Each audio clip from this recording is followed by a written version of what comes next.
Senhor presidente, vereadores, vereadoras, imprensa, servidores, munícipes que nos acompanham, muita boa tarde.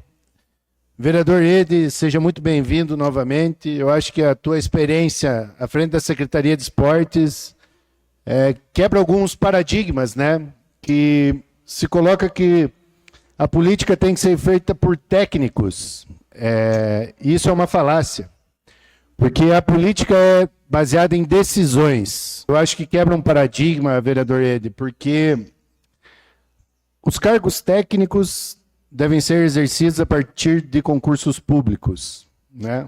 A técnica manipula a energia nuclear e a decisão de fazer dela energia para benefício da população ou bomba atômica é uma decisão política.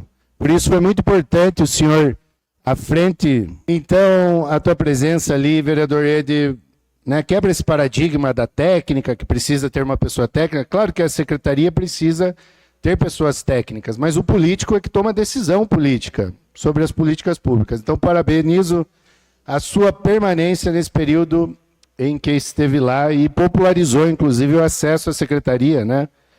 Com lazer, movimentando a cidade inteira. Isso é muito importante para as pessoas terem qualidade de vida. O primeiro tema que eu quero tratar aqui é sobre o respeito desse governo em relação aos servidores. Os servidores estão implorando uma resposta da prefeita Elizabeth, da sua gestão, em relação à proposta da correção e da database. O sindicato já encaminhou e protocolou a proposta no final de fevereiro, reivindicando 15% de reajuste, que é a reposição dos últimos 4 anos, e 25% da alimentação, do Vale Alimentação. Nós imaginamos, eu canso de ouvir as pessoas falando que Ponta Grossa vive o seu melhor momento, Ponta Grossa está pujante, o PIB aumenta, a arrecadação aumenta, mas nunca chega a vez dos trabalhadores. Então, eu acho mais que justo que a prefeita dê uma resposta condizente com a proposta, porque senão a única ferramenta que os trabalhadores têm de reivindicação é paralisação, é greve, isso afeta toda a população, mas quem não tem o poder político para fazer lobby e reivindicar na salinha, no gabinete, tem que fazer luta. Foi assim que a gente viu também em relação ao passe livre, que só saiu depois de muita luta dos estudantes, luta dos vereadores, porque senão, para a maioria da população, as coisas nunca são fáceis, elas nunca são dadas assim numa conversinha de corredor. Então eu apoio aqui, eu quero, né, pactuar aqui um apoio com o Sindicato de Servidores, um apoio com os servidores, porque eles estão sendo atacados. Apesar de, nesse governo, reconhecer, nesse governo não, no governo passado, ter saído o plano de cargos, a gente tem que elogiar quando as coisas boas acontecem, mas isso não pode nos servir de fazer a gente abaixar a cabeça e virar subserviente a um governo que às vezes dá migalhas e quando a gente reivindica coisas grossas, estruturantes, eles nos alegam, né, que somos radicais, somos pessoas que não dialogamos, quando na verdade é eles que evitam o diálogo, porque sempre estão privilegiando a terceirização de serviços, o lucro milionário das empresas terceirizadas e nunca os servidores. Eu não sei se vocês já fizeram a conta de quanto o município gastaria se ele repusesse as zeladoras, as serventes, as cozinheiras e as auxiliares. E se mantivesse a compra dos itens da merenda pelo próprio município. Até naquele panfleto do Catani, dá para ver que a conta não bate. E a economicidade dos gastos ocultos da secretária de administração são tão ocultos que eles nunca contaram para nós quais gastos são esses. Estão tão guardados e ocultos que deve estar embaixo do tapete em algum lugar, porque eu nunca achei esses gastos ocultos. Então eu gostaria aqui também de tranquilizar um pouco a população, que apesar da gente não poder ter encaminhado a abertura da CPI, Eu mesmo tenho uma ação civil pública contra esse edital. Tenho denúncias nos diversos órgãos de controle sobre o edital. E essas coisas estão rolando.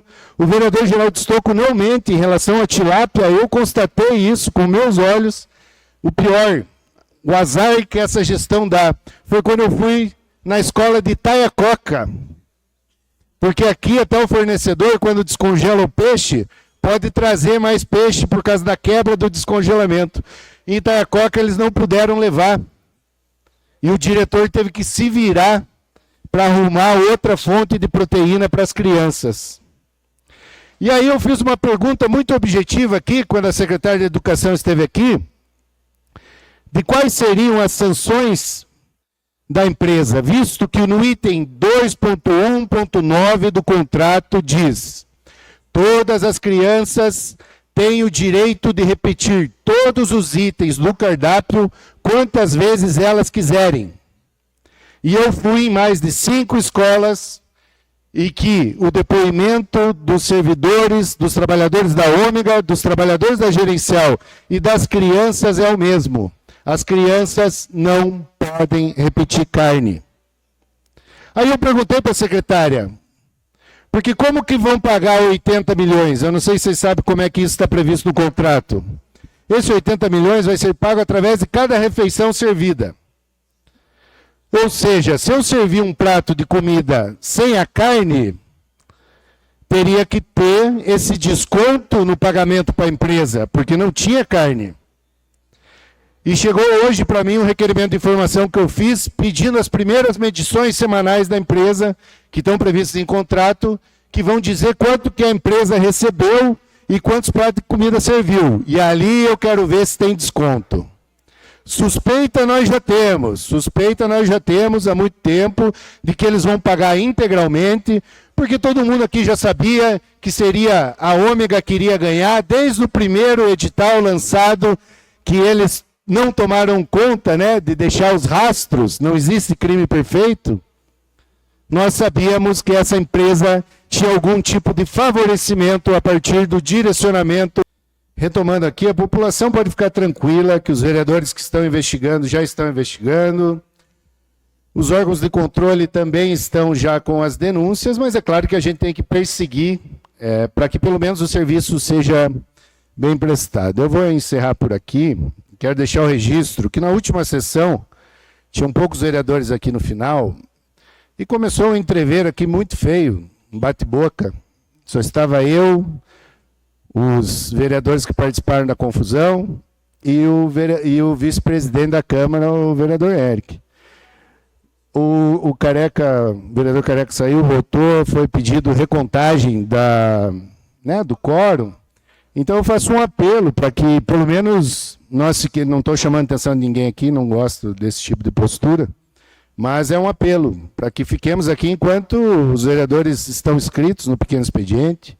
A gente já vem aqui, muitos de nós, não é o meu caso, só vem na Câmara na segunda e na quarta. Então vale a pena aí, né, o tempo dedicado pelo menos de 2 horinhas no plenário, para nós não termos situações como essa aqui. Eu tive que interromper minha fala, está previsto no regimento, eu não tive o que fazer. Foi justamente quando eu defendi o Lula e contava para o vereador do PL, né, quem era o sócio nesse Cavalcante, que foi pego lá. Eu não sei se vocês sabem, aqui eu vou contar uma curiosidade. Quando a PF chegou, né, na casa do sujeito lá, achou 400 mil reais em dinheiro. Eu acho que é meio que um modus operandi do PL guardar muito dinheiro em casa. Eu acho que eles não confiam no sistema bancário. Porque se não está com o VOR caro, tem que ficar embaixo do colchão. E aí, eu estava defendendo, né, o meu presidente da República, Luiz Inácio Lula da Silva, pediram contagem de quórum, eu tive que encerrar a sessão, mas aqui fica a minha defesa, né, que o André Valadão, da Igreja da Lagoinha, lá do Nicolas Ferreira, está fugido nos Estados Unidos, né, o Ratinho, do dia para a tarde, juntou o povo para se despedir do governo, o Vorcaro falou que ia fazer a delação, à tarde ele falou, não, gente, eu não vou mais sair candidato. Isso aí é uma aventura, minha família não merece essa exposição. Imagina o cara fica 8 anos governador e ele não quer exposição de 45 dias de campanha. Claro que é uma coincidência o Vorcari ter falado que ia delatar o povo, né? E aqui, ó, pegou, gente do meu partido vai pagar, não pegou, vai pagar. Mas não dá para ficar falando que o caso da CPI do INSS é o Lula. Se vocês verem os vídeos da CPI, vocês vão ver que contam para os bolsonaristas, ó, o Onyx Lorenzoni é réu confesso do esquema do INSS. Ele era ministro do Bolsonaro. O Moro era ministro da Justiça. Denunciaram para ele o esquema. Ele preferiu não fazer nada. O Moro saiu do governo porque falou que estavam blindando a PF do governo Bolsonaro, blindavam o Flávio Bolsonaro e por isso ele não podia ficar no governo. Agora estão todos abraçados e todos se merecendo. Então eu desejo aqui para vocês que não estão envolvidos no caso Master, eu espero que tenham uma ótima Páscoa e um bom final de semana.